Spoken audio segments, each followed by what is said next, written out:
Alright, I'm out here at a local park, real trashy, as you can see. I don't know if you can see them, but I marked off maybe 15 targets with the E-track, and I was running the E-track with the trashy park pattern, and it was nulling a lot, so there's a ton of trash in there. I didn't find too many real good coin signals.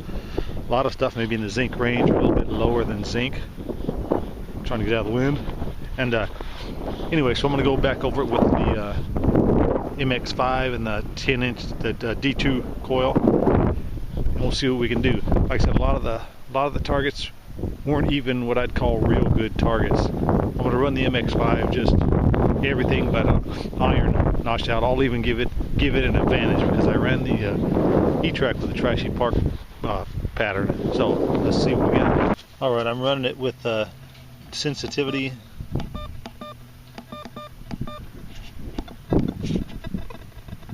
Two bars down from max, and everything from iron and below rejected, everything above accepted, and we'll see what we can do. Here's the first one I marked with the E-track. Like I said, a lot of these are probably going to be more in the zinc or below range, but we'll find out.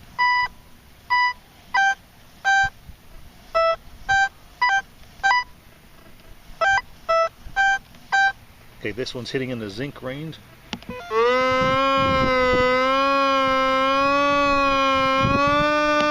There's about center.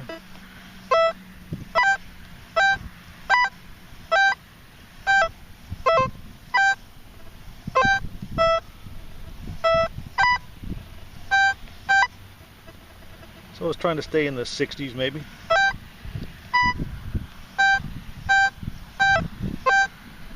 Saying it's about 6 inches deep, I believe. We'll pinpoint it. I forgot. It's hard to get used to not holding the pinpoint button in.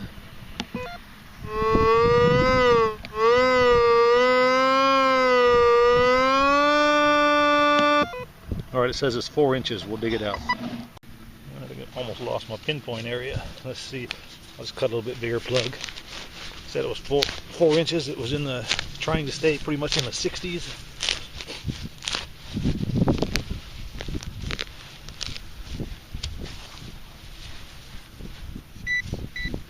Took a little bit deeper than 4 maybe, but it's alright.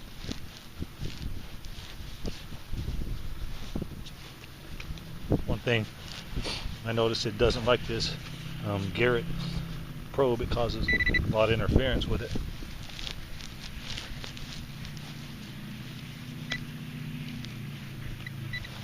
Maybe it's a little deeper.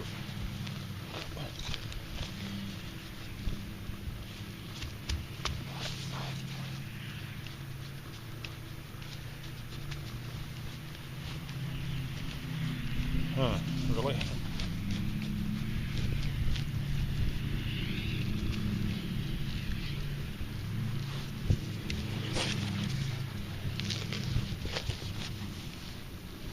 Yeah, I think I took my eye off the pinpoint spot.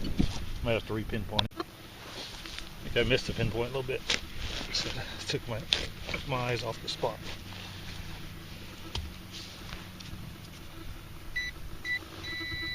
There you go. That was still close, but just off a little.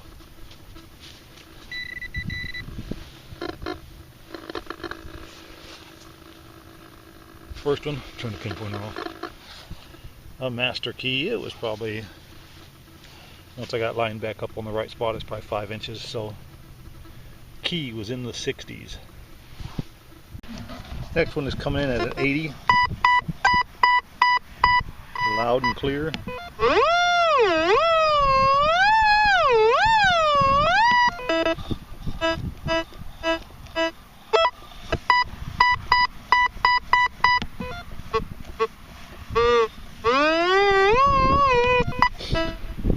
This almost seems like a can or something big.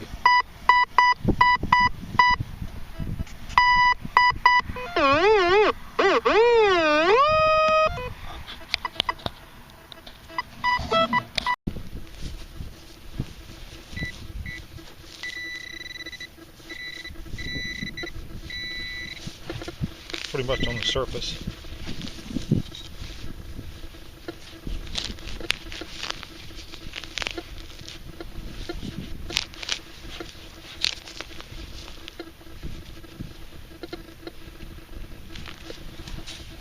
Didn't like that, did it?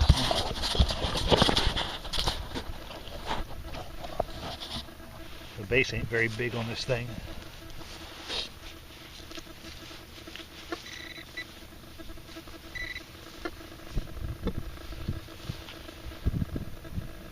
Somehow it is a rusty, it's a rusty bottle cap, but I can't believe the E-track hit on that, so let's go over the hole again. Here's the next signal. It's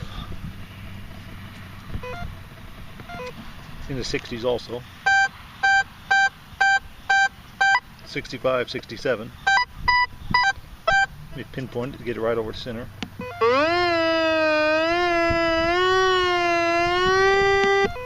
That should be center.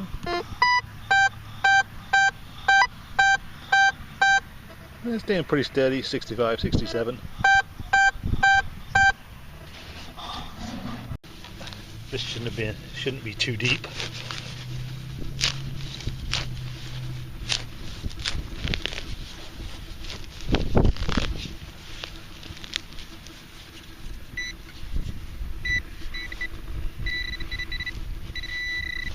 The last thing was a key that was in this zone.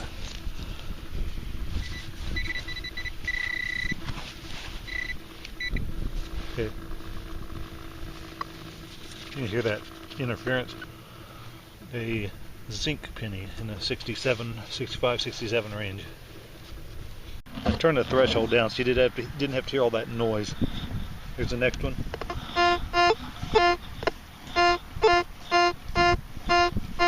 This was coming in as a weaker nickel signal on the E-track.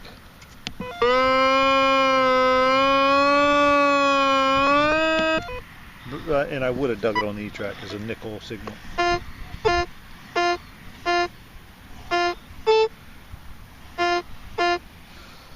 Here on this MX5 is coming in a lot lower than a nickel. 10, 14, 4. This is one I wouldn't have dug with the MX5.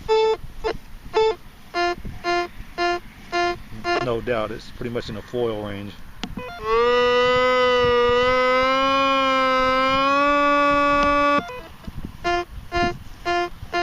So I wouldn't have dug this.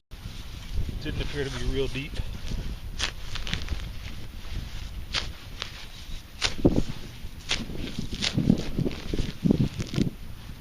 Because remember, it showed it was in the foil range pretty much.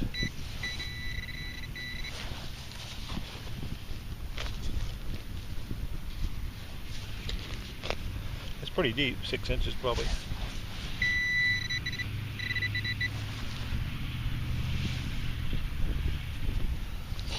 A deeper square tab, but these do hit like nickels normally.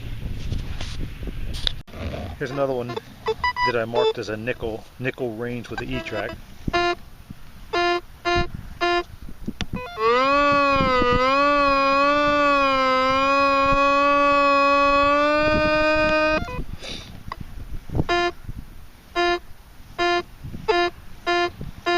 Definitely hitting lower than a nickel on the MX5.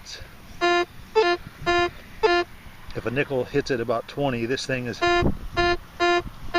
in the foil zone basically. We'll dig it out. Alright, the base is kind of small on these things. It's kind of hard to keep it standing up with a camera on it.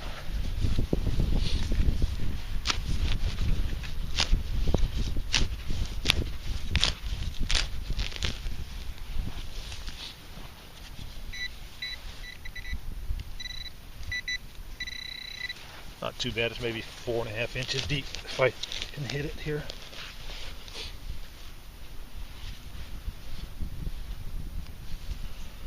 That was can slaw.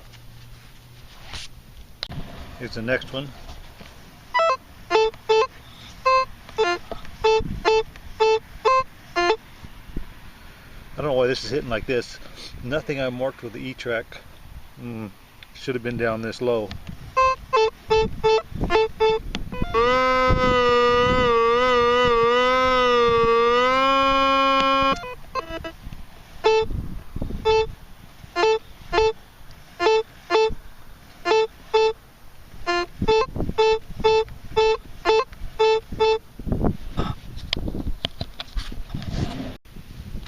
I didn't think I marked any targets in the just above the nickel zone. This is where this is hitting, just a tad above where nickel would hit.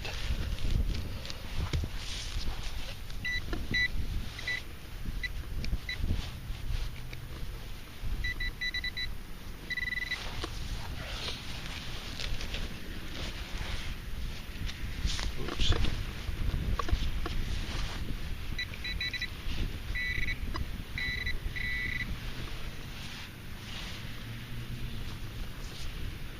Yeah, see, that was hitting pretty much a solid nickel tone, and this is looks like a crusty zinc penny. Like I said, nothing I marked with E-track was down in that zone.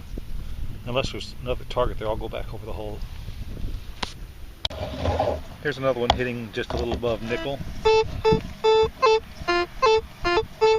We pinpoint it.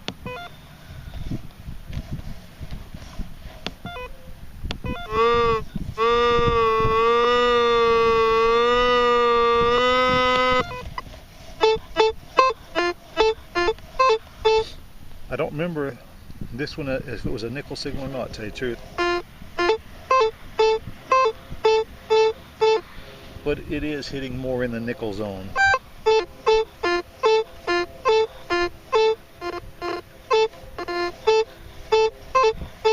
Don't know if I dig this as a nickel or not, to tell you the truth.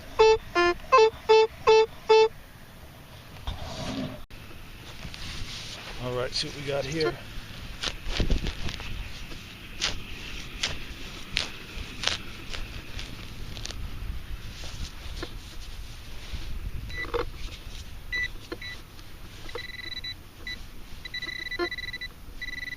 A little bit deeper still. I don't remember marking this as a nickel signal though. I was thinking I had it marked as zinc.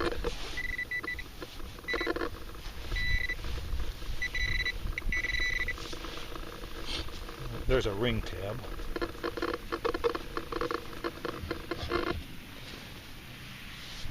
There's got to be something else down there.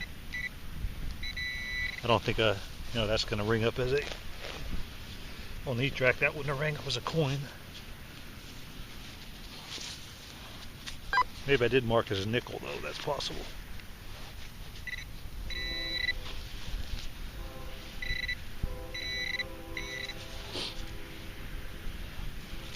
There's the rest of the beaver tail. I probably did mark that as a nickel. There's a signal jumping around a little bit.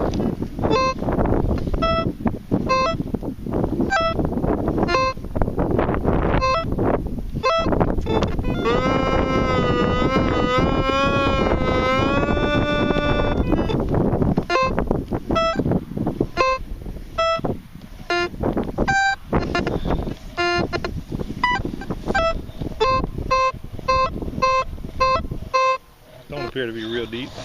Not really deep. Some trash nearby. When I pinpoint it, I can get pinpoint in a couple different areas.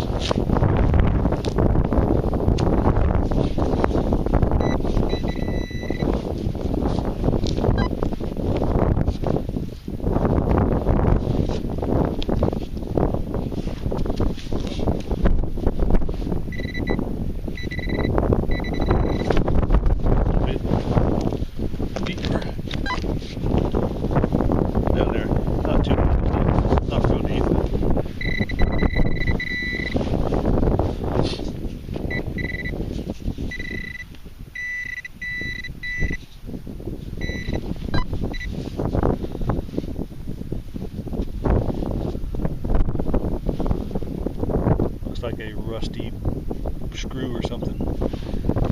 Something else in the holes.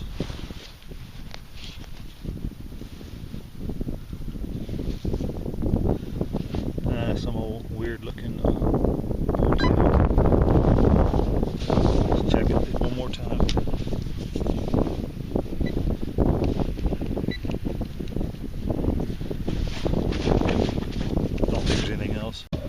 one here jumping around a little bit.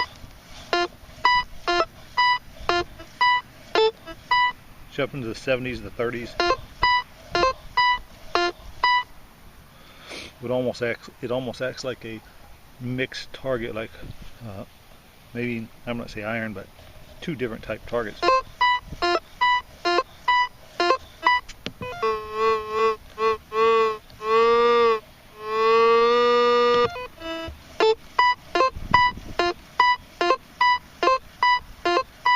We'll dig it out.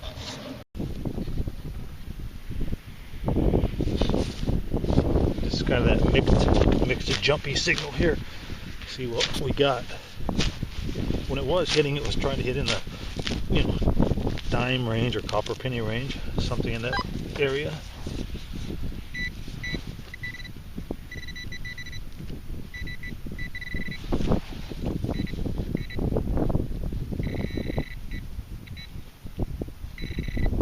Okay, there's a coin.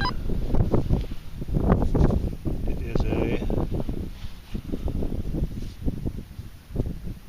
just a regular copper penny, but there's something else in the hole. That'd be pretty cool. You know, this was making that lower conductivity one. Whatever this is, but it's a little deeper than the coin.